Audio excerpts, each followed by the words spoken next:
Hey, what's up, everybody? Michael here. I recently took a look at a number of comments from my last couple of YouTube videos, as well as a couple of places on the internet, and I compiled them into a FAQ, or frequently asked questions. I thought today we would go through the list of questions that I see the most, and at least I can share my opinion of what I think the answer is. So, just to start off with here, the very first thing is elementary. It's what most of us should already know by now. The supported firmware and the supported system is just a PlayStation 5.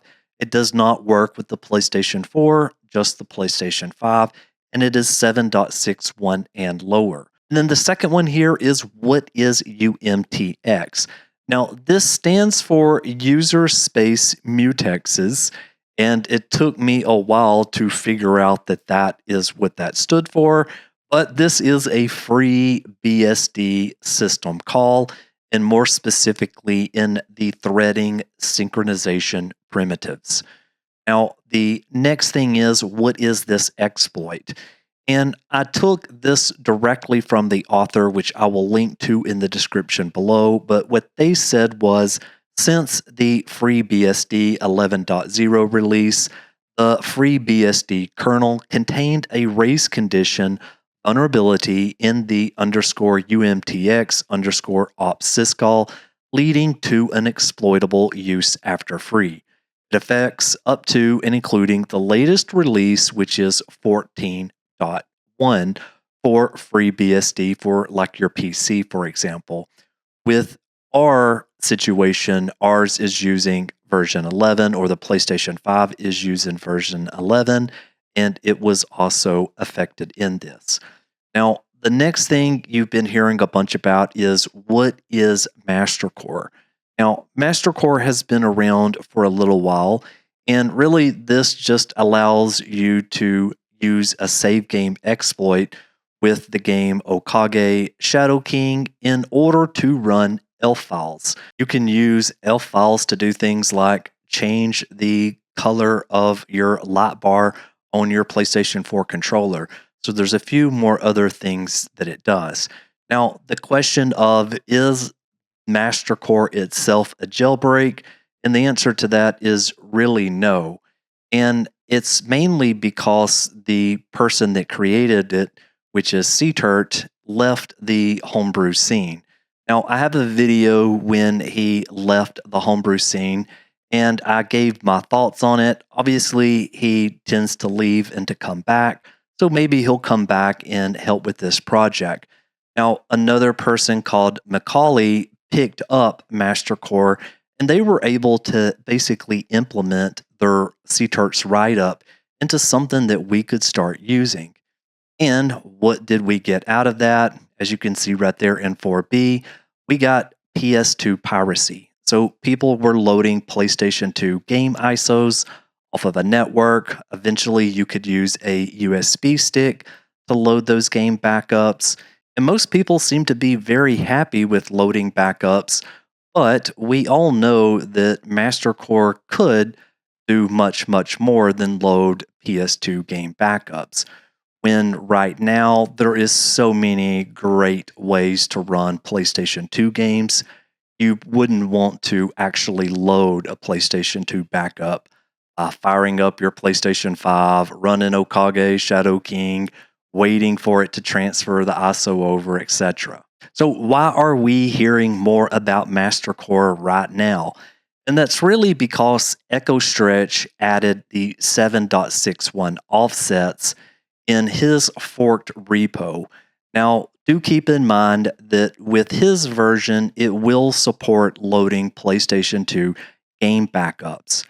Now, where a lot of the confusion set in here was that Macaulay, who maintains the official repo, he added 8.0 some time ago, but in his version, it doesn't support PS2 backups. And right now, as far as I know, no one has been able to get PS2 backups running on anything like an 8.0. Now, this led us into the fail overflow GitHub repo that popped up. And really, what this is doing is that this allows a developer to create an environment that is very, very similar to the PlayStation 5 version 11.0. And even if you take a look at that GitHub repo and you look at some of the code, the very first thing that it does is it pulls down a free BSD 11.0 image. Now, as I stated in my previous videos, it is not something for the regular end user. This is for the folks that develop these more sophisticated WebKit exploits and so forth in order for them to test and see if it's working. So again, not for the end user, but more so for the developers. Now, right after that, we saw two files get released by Flats, and one of them was a Lua script. Now, this Lua script will be tied to some sort of game, so a digital game. It might be Okage or it might be God of War, which is what a number of folks kind of suspect right now. And what this really is that this was just another option that could be used, primarily because we're at this weird point where some consoles have disk drives and others don't. Now, the second option that it gave was Java, and that is going to be used by the BD-JB or the Blu-ray jailbreak that a Flow created. Now, you may be asking yourself, well, what PS5 models should I buy at this point? Well, we've known for a very long time that Ratchet and Clank has been a compatible model. I believe that one shipped around firmware 2.0. And then there was the Horizon Forbidden West bundle, which was shipping with 4.50 at one point. And I believe later on they moved it to where it was a 5.x. Well, now that 5.x is a great machine to get. So if you do see a Horizon Forbidden West bundle, absolutely grab it. You'll have a disk drive and you'll have a free Horizon game that you could sell online to somebody since it's just a digital code. And then I believe the Modern Warfare 3, which is a slim, also is a bundle that would have a low enough firmware that you would be able to take advantage of this. Now, again, before I say anything else, do full your research on your own in regards to the bundle and which model that you're buying. Don't just take my word for it right here.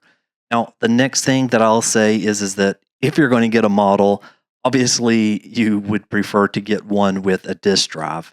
And if it does have a disk drive, then that is going to be excellent because you will be able to use the Blu-ray exploit of this, which will just require a Blu-ray burner, but I'm getting a bit ahead of myself.